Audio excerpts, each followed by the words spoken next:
রহমাতুল্লাহি আলাইহি চমৎকার করে ঘটনা বয়ান করেছেন। এদিক সেদিক কেউ নজর দিবেন না।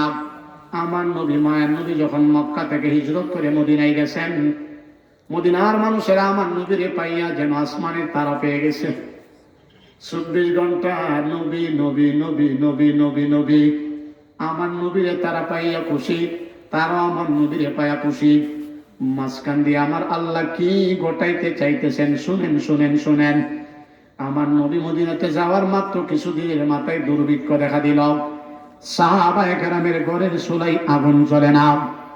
এমনকি যারা নতুন মুসলমান হয়েছে, খোদার যন্ত্রণা ঈমান ছেড়ে দিবে দিবে এমন একটা অবস্থা হয়ে গেছে। আমার নবীর চেহারার ভিতরে কান্নার রোল পড়ে গেছে। এমন সময় মদিনার একজন ধনাঢ্য ব্যক্তি, মুসলমান না অমুসলিম, নাম হলো যায়েদ বিন সায়না, আমার নবীর কাছে আসলেন। আয়েশা বলেন মুহাম্মদ। নবী বলে নাই, কারণ সে তো অমুসলিম, মুসলমান হয় নাই। বলে মুহাম্মদ, মদিনার ভিতরে দুর্ভিক্ষ দেখা দিয়েছে, সাহাবায়ে কেরামের ঘরের চুলায় আগুন জ্বলে না। এমনকি যারা নতুন মুসলমান হয়েছে, খোদার যন্ত্রণা ঈমান ছেড়ে দিবে দিবে এমন একটা অবস্থা হয়ে গেছে। এ মুহাম্মদ, আমার আপনি ভালো করেছিলেন, মদিনার ভিতরে আমার খেজুরের বাগানের কোনো অভাব নাই। আমি প্রতি বছর শত শত মন খেজুর উত্তোলন করি। আপনি যদি চান, আমি এই বিপদের মুহূর্তে আপনাকে 80 মন খেজুর ঋণ দিব। 2 মাস পরে আমারে দিয়া দিবেন। আমার নবী বলেন, যায়েদ বিন সায়না, আমি তোমার কাছ থেকে ঋণ নিব কি নিব না আজকে বলতে পারবো না, আগামীকালকে তোমারে জানাবো। আমার নবী কোনো কথা বলতেন না যতক্ষণ আল্লাহ নবীরে না জানাইতেন। মা ইয়ানতিকু আনিল হাওয়া ইন হুয়া ইল্লা ওয়াহয়ু ইউহা। আমার নবী কোনো কথা বলতেন না যতক্ষণ আল্লাহ জিবরাইলের মাধ্যমে নবীকে না জানাইতেন। পরের দিন জিবরাইল আসলো। নবী বলেন, ভাই জিবরাইল, অমুসলিম যায়েদ বিন সায়না আমাকে 80 মণ খেজুর ঋণ দিতে চাই, আমি নিতে পারবো না। জিবরাইল বলেন, নবী দাঁড়ান দাঁড়ান, আমি সংবাদ নিয়ে আসি। সংবাদ নিয়ে আসা জানায় দিলেন, নবী নিতে পারবেন, কোনো অসুবিধা নাই। এরপর আমার নবী কত সতর্কবান জানেন। নবী যায়েদ বিন সায়নাকে ডাইকা বলেন, যায়েদ বিন সায়না, ঋণ দিতে পারবা, তবে এমনি এমনি না, আমি তোমার সাথে একটা চুক্তিনামা করব। চুক্তিনামা করলেন, তুমি আমারে 80 মণ খেজুর ঋণ দিবা, আমি 2 মাস পরে দিয়া দেব। চুক্তিনামা করার পরে যায়েদ বিন সায়না 80 মণ খেজুর ঋণ দিলেন।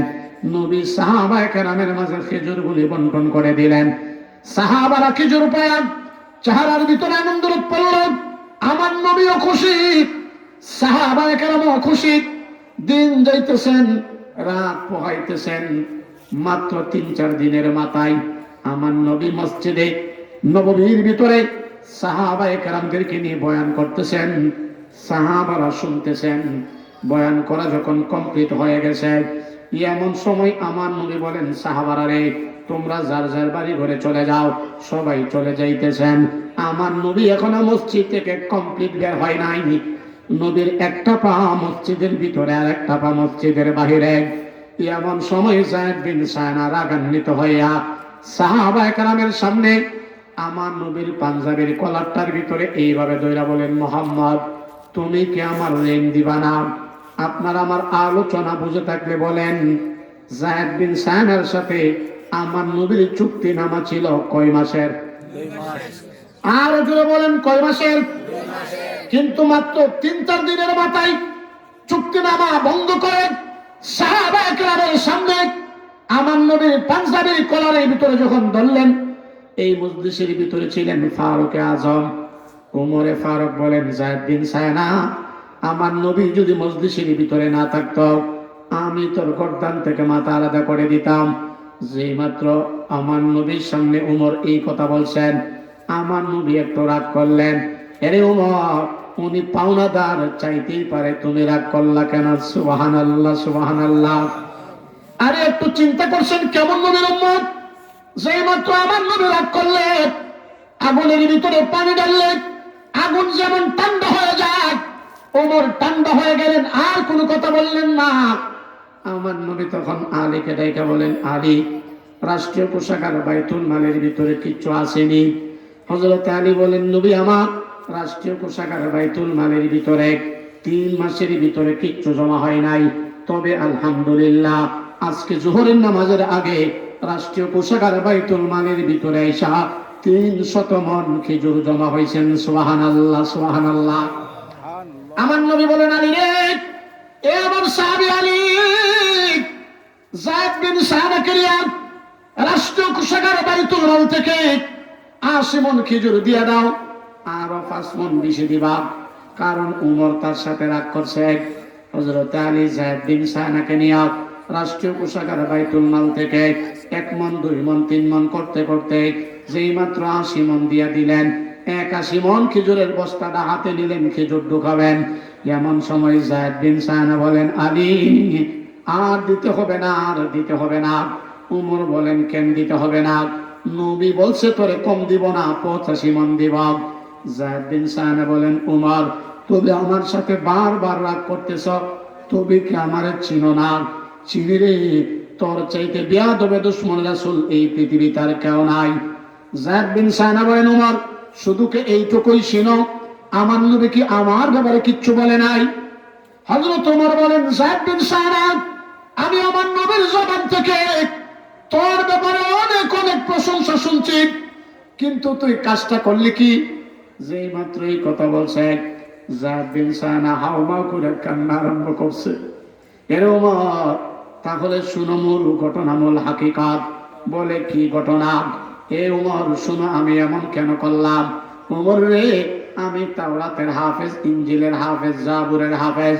আমাদের 3 কিতাবের ভিতরে আখির জামানার পয়গম্বরের কথা সব বিস্তারিত বর্ণনা আছে। এমনকি এই কথাও লেখা আছে, নবীর সাথে কেউ খারাপ আচরণ করলো, নবী উল্টা খারাপ আচরণ করবে না। নবীর এই গুণটাকে প্র্যাকটিক্যালি পরীক্ষা করার জন্য আমি ঋণ দিলাম, খারাপ আচরণ করলাম, দেখি আমার সাথে খারাপ ব্যবহার করে কিনা। যদি না করে বুঝবো উনি আল্লাহর পয়গম্বর, যদি করে বুঝবো এর ভিতরে ভেজাল আছে।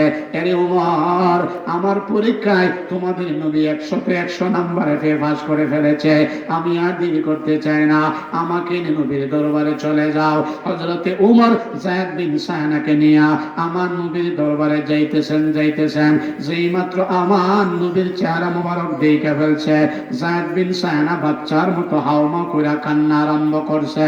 এরে আমার প্রাণের নবী, এরে আমার মায়ের নবী, আমি জানি আপনার দিলে বড় ব্যথা, আপনার মনে বড় কষ্ট। নবী, আমি কেন এমন করলাম জানেননি? নবী কিতাবের সাথে বাস্তবের মিল আছে কিনা এটা পরীক্ষা করার জন্য ইচ্ছাকৃতভাবে ঋণ দিলাম, ইচ্ছাকৃতভাবে খারাপ আচরণ করলাম। কারেন্ট নাই না? জেনারেটর নাই নাকি? লাইন আছে? চলো একটু কেউ জান না, একটু জিকির করেন, 4-5 মিনিট দোয়া হবে। লা ইলাহা ইল্লাল্লাহ,